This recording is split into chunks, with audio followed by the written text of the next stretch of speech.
Le Christ a voulu amener à lui le monde entier, conduire à Dieu, le Père, tous les habitants de la terre. Il a voulu rétablir toutes choses dans un état meilleur et renouveler, pour ainsi dire, la face de la terre. Voilà pourquoi, bien qu'il fût le Seigneur de l'univers, il a pris la condition de serviteur. Philippiens 2, 7. Il a donc annoncé la bonne nouvelle aux pauvres, affirmant qu'il avait été envoyé dans ce but.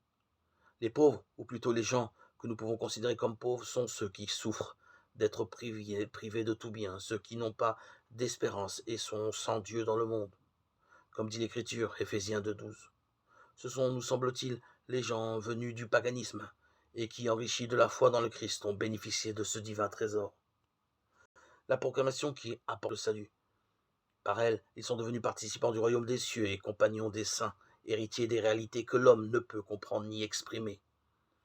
Rien pourtant ne s'oppose à ce que nous appliquions tout ce que nous venons de dire aux descendants d'Israël. Eux aussi, en effet, avaient le cœur brisé, ils étaient pauvres et comme prisonniers, remplis de ténèbres.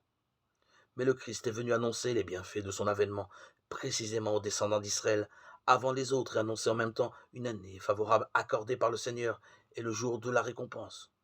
L'année favorable, c'est celle où le Christ a été crucifié pour nous, car c'est alors que nous sommes devenus agréables à Dieu, le Père.